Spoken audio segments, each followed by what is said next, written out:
Hi, welcome back to my channel. My name is Erica and today we're going to film my February mid-month wrap-up.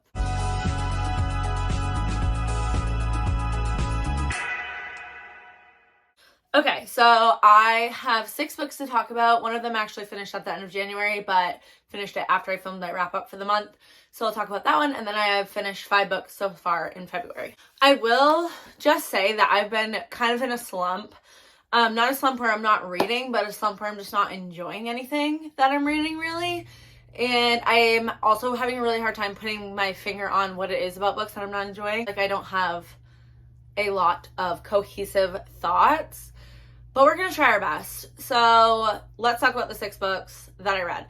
Oh, I also was going to say that I think I'm in a book hangover from Blood and Ash still, because I loved that book. I was obsessed with it. And then everything I've read since has just been okay. So we'll talk about all those okay books. The first one that I actually finished in January was Lost in a Moment and Found by Seanan Mcquirre. This is the 8th book. This is the 8th book in the Wayward Children series. So if you don't know what that is, it's a portal fantasy series about these kids who find doorways that lead them to a world that is perfect for them most of the time, and then when they leave the world, they don't know how to adjust to the real world, so they end up going to a school to help them adjust. And every other book is either one's in the school and then the next one will take place in one of the worlds that the kids are in. So it's really fun. I like it a lot. This one is one that takes place in the worlds, but this one felt a lot different because we are kind of in a world that has different doorways that show up in it that lead to other worlds. So I gave this one 4 stars. I still really enjoyed it. It would fall somewhere in the middle for me on, like, if I was to rate them all, it would fall in the middle. So this follows Ancy, and she runs away from home and she finds this place that, like, lost things show up in. And this one was really cool because we got to see a lot of different, like, nods to other characters and other worlds that we've seen before. So that was really cool. Sorry if the angle changed at all. I got a phone call that I had to take. Ancy finds herself in this shop that lost things show up in. And so I think, like, lost doors would be how I describe it, show up in this world so she can go to, like, infinite amount of worlds, basically. And it comes with a price. And I thought it was pretty good. Like I said, I would rank it in the middle. It wasn't as magical as, or, like, as whimsical feeling, or even as, like, well, I guess other ones are pretty, like, the worlds they go to are pretty dark, but this one just didn't have the same feeling as those other worlds had. I think because it was mostly, like, just doorways to other places, and this world didn't have much of, like, its own charm or system or whatever, that it didn't feel quite the same. And so the ones in the worlds are my favorite, and this one did not feel like one of those. So I rated it in the middle. It was 4 stars. It was still really enjoyable. They're obviously really small, so they're quick reads. And yeah, the next one will be taking place in a school, and I don't know what school it will take place in because we've been to 2 now. So we'll see. But yeah, this was a 4-star read. Next, I picked up Hawke by Jescie. And I was super excited for this one because I'd heard quite a bit of hype around it. And I ended up giving it 3.5 stars. Hawke follows a girl who's in a relationship, a long-time relationship with her boyfriend, who is, his family has money. He's, like, working his way up in his family's business. They're very religious, and he just lives, like, a very prim and proper life. And then there is our heroine, which I can't remember her name, but it's Nicole, Cole, or Nick, whatever. She goes by, like, 2 different things in the book. So Nicole, Cole, she is just kind of going along with her boyfriend, and she doesn't really have much purpose in her own life. I feel like she's working part-time as, like, for a publishing company, in hopes that she'll be able to publish one of her own books someday, and also working part-time at a bar. And yeah, she just kind of is going along with life, like, basically following her boyfriend and doing whatever. And then they get this new roommate who is Hawke, and Hawke just got out of prison, and Hawke and Patrick, which is Cole's boyfriend, have a past that is kind of fishy. and you kind of go through the book trying to figure out like what is going on between, like what happened, why did Hawke go to prison, what's going on between Hawke and Patrick, and also Cole and Hawke start to fall for each other. And there is cheating in this book, full warning. Cheating doesn't normally bother me that much in my romance books, and especially didn't in this one because Cole's boyfriend was a douche. But yeah, so I found this book really, really interesting, and I think it was really good until about the middle mark. It started to lose me a little bit, and I felt like we were kind of dragging on Cole breaking up with her boyfriend for quite a while. And also I 100% guessed right from the beginning what the deal was between Patrick and Hawke and why Hawke went to prison. And I feel like it was really easy. It was supposed to be a plot twist, but it was really easy to figure out. So I was kind of bummed that I did figure it out. And I also just wasn't super obsessed with Cole as a main character. I feel like she was really, just seemed like she formed to whatever Patrick wanted to do in his life, and then when she met Hawke, she formed to whatever Hawke wanted to do. And I feel like she didn't have any of her own personality, really. She doesn't have one friend, I don't think, throughout the whole book. She's kind of somewhat friends with her coworker at the bar, but not really. They don't ever hang out outside of work or anything. They only talk at work. And she doesn't seem to have any hobbies besides apparently writing, which we never see her do. So I just feel like she didn't really have a personality at all or any of her own characteristics. So that's why I didn't love it as much as I hoped I would, but that's okay. It was still a really solid read, and a lot of people are really loving it, so I would still check it out, and it's probably just because I've been in this weird slump.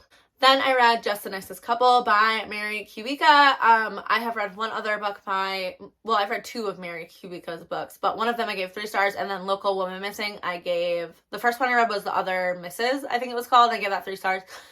And then I read Local Woman Missing, and that was a 5-star book for me. I loved it. And that book is like over the top, and I don't mind over the top thrillers. Like I actually really enjoy the drama and like being shocked by things. I really like that, which is my problem with Just the Nicest Couple. So I gave it 3 stars. It was a fine listening experience. Like I listened to it on audiobook, and I was enjoying it like all the way through, but nothing was revealed really like throughout the book, which I tend to like that. I tend to like when we get like small hints or small little reveals as we go, so I can kind of start theorizing, like putting together clues and stuff.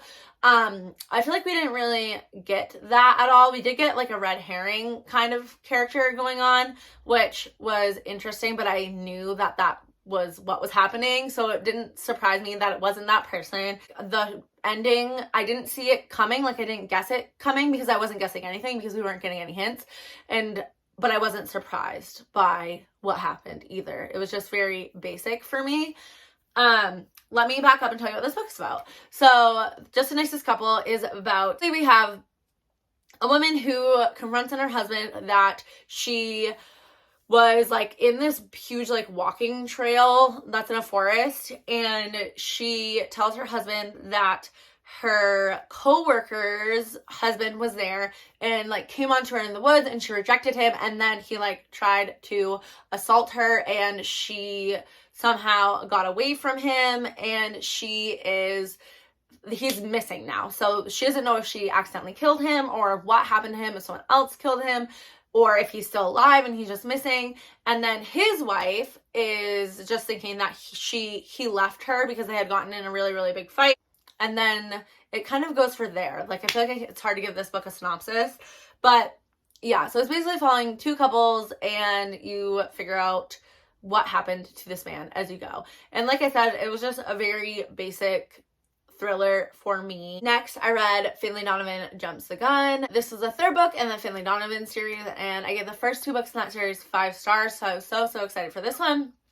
I ended up giving this one 4 stars, and we follow Finlay and Vero pretty much like right from the events of the last one where that takes off, so I'm not going to get into it too much because it's spoilers, but I think this one was a little bit less enjoyable for me than the first 2, and the reasons why I think that is because it felt less fun for some reason.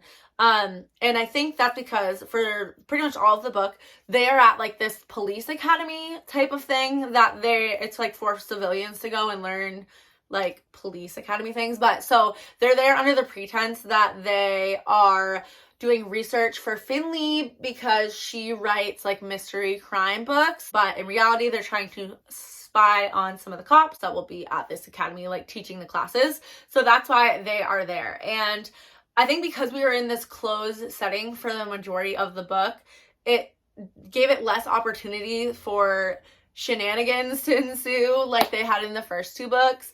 But with that being said, it was still funny, and I still love Finlay and Vero so much, and we had a little bit more romantic development in this book, which I really enjoyed. Like I said, it just wasn't quite as fun and fast-paced as the first two. There's my favorite line in this book where their instructor is like telling them how to pick up a dummy or whatever, as if it was like an unconscious person or like a dead body or something, like telling them how to move this big, heavy dummy. And Vero turns to Finlay and she goes, "Did he just mansplain to me how to move a dead body?" And that was just so funny to me, because if you've read the first two, you know what kind of things they get up to together. And yeah, like the humor in this book is just so funny, and I definitely love it. I'm excited for the next one in the series, so I gave 4 stars to Finlay Donovan. I buddy read Requiem with 2 of my friends here on BookTube, Autumn from Nose in a Book and Victoria from Under Victoria's Spell. I will link their channels down below. This is the first buddy read we've done together, but we plan on doing many more because it was so much fun. And so Requiem, I can't really tell you the plot because the whole thing is just kind of like, it will spoil it. We have this girl who is starting at a new kind of like boarding school because she is going there to get revenge for her best friend that died in a car accident, and the guy that killed her because he was driving is at that school. So she's going there to get revenge on him, and that's really all I can tell you because the rest of it would spoil it. So this read in the beginning a lot like a psychological like thriller mystery, and I was really intrigued. I ended up giving this 4 stars.